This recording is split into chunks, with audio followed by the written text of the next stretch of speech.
All right, in this video, I'm going to teach you guys how to prep your floor and install floor leveler. Now this is incredibly important because if you get these techniques wrong, you're going to have cracking and breaking and noisy steps for the rest of your life. So stay tuned. Hey, Jeff from Ottawa Design and Build here. We're back on site today working on a basement bathroom that's designed to help someone age at home, and we've had to open the floor to put in our plumbing. And of course we did a rough concrete patch, but today we are going to prep and clean this up and prime it and put in floor leveler.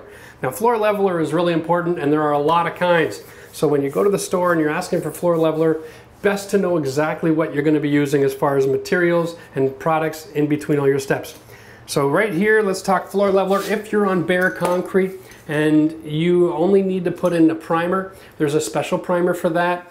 Not going to be an issue for you, so you just paint it, give it an hour or so to dry, pour your floor leveler. The kind of leveler you use is going to depend on how fast you want it to dry and whether or not you want to have to sand the edges. So if you're using a floor level because you're putting down a sheet vinyl floor, you want to use the kind that sands. So make sure you go to a place where you can get that kind of product.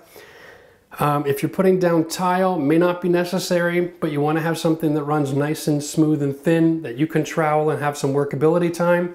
If you're going down with a heated floor system or something like that first, then it's not really all that critical. You just want to use enough to get rid of the dips and valleys. But for us, in this particular situation, we're going down with vinyl plank. And it's a thick one, it's a high quality product. So I have to use floor leveler, A, to get rid of all the ridges and bumps, and B, to help get rid of a bit of the valley effect that's in this floor. And because I'm on a painted floor surface that's not epoxy, I'm going to be using Eco Prime Grip from Mapai. This is my product right here. Now I use this on a regular basis, so I get it in pail. I'm only going to use a little bit today because I just need to prime around my fresh concrete and on the concrete itself. The leveling system I'm using, this is Mapai product as well. Again, I like to buy all my products from one supplier because I know that they've been designed to work together. Try your best not to do too much shopping around and mix them all up. This one's a high performance quick set, and that's fine for me because it's a self-leveling, but it's a quick set. It isn't going to be pouring down my floor drain in the middle of my room. All right, so as far as process is concerned, it's just about the same as anything else. Make sure the area is clean. So, we've been doing some mud work here and I've got mud all over the floor, so I just got to get my sponge with my water, and I want to just remove the mud from the area that I'm going to be priming because I'm looking for about as much adhesion as possible. I'm not looking for 75%, I'm looking more like for 95 to 100. So I really want to make sure that this is clean first. So the trick to doing this really is just be liberal with your sponge. You know, get the water in there. You want all your fresh concrete to be really nice and wet because it'll bond much better. Turn your sponge over, dab out all the extra water.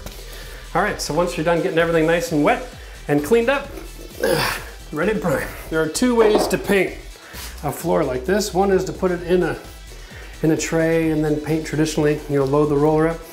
But I find my favorite way to do it is just to pour it out and then distribute it, okay? So this is Eco Prime Grip. It is a water-based leveling system, so you don't have to wait for the floor to dry. It's actually better if you don't, because you want this to get into all of those areas. It's a little thick and syrupy, so we're just going to take a small nap roller. This is not my favorite kind. It's not lint-free, so it's good for this kind of situation. And we're just going to work this primer around. First of all, over the fresh concrete, okay? And we're going to make sure it's all in all the nooks and crannies. We can load the roller up a little bit, push it in that back corner.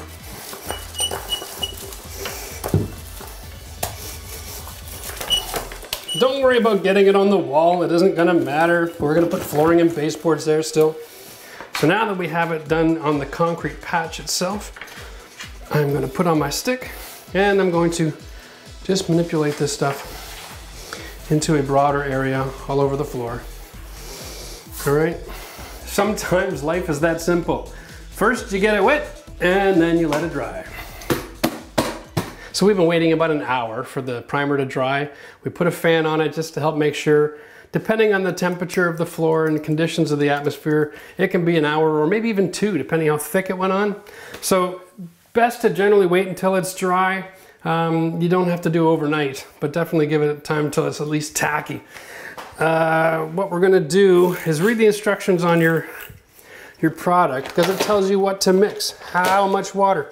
And this isn't a suggestion, folks. This is like science. When you're dealing with this is not like a quick set, you know, cement for doing a ceramic tile or something. This stuff here is quite picky. It'll go from incredibly stiff to incredibly runny with just a handful of water. So you got to get this right. Now what we got going on is a 50-pound bag takes 6 liters of water. It's actually 5.88. Tough to do on a job site. So let me give you an idea here. We're gonna put in 1 liter of water. And what I do is I buy pail that have the measurements on it. So I'm gonna pour out from 6 to 5. You're supposed to have clean, potable water. And on a job site, that means not too darn disgusting. Now, I wanna put in 20% of this bag. My experience is that much. I'm gonna go from a 50-pound to a 40-pound bag. Now, when I'm mixing this, because I made it a lot, I'm gonna know for sure. If you're doing this for the first time and you wanna make sure that it's perfect, I might suggest you just use the whole bag. Make a 50-pound bag at a time in a pail that can hold all those contents, and then you're sure not to have a problem. Because you don't want to mix this more than once, and you don't want to mix the wrong consistency. So start off slow, work that water in there, because it's awfully clumpy. And then once it starts to really mix through, then you can turn up the speed.